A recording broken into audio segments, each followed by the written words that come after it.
Mengenai kebijakan pemerintah pusat melalui Undang-Undang HKPD menetapkan pembatasan belanja pegawai daerah maksimal 30% dari total APBD yang wajib dipenuhi paling lambat 2027.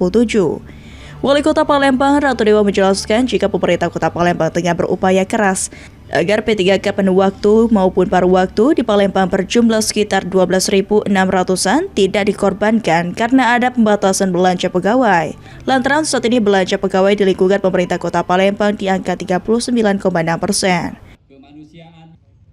Beberapa langkah akan dilakukan agar para pegawai P3K tidak terdampak pembatasan belanja pegawai, seperti meningkatkan pendapatan asli daerah di angka 2,5 triliun rupiah, kemudian mengkaji ulang mengenai TPP. P3K kita, baik yang penuh waktu maupun paruh waktu, berjumlah 12.600 sekian totalnya. Nah, kita lagi berpikir keras dengan Pak Wakil, jangan sampai mereka juga dikorbankan. Ada beberapa langkah yang harus kita lakukan. Pertama, paling tidak kita ingin meningkatkan pendapatan asli daerah.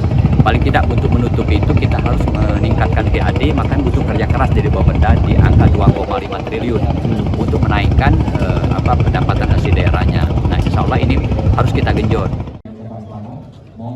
Wali Kota Palembang Ratu Dewa menegaskan jika pemerintah Kota Palembang akan berupaya agar para tenaga P3K tidak terdampak pembatasan belanja pegawai 30%. Sandi Pratama, PAL TV.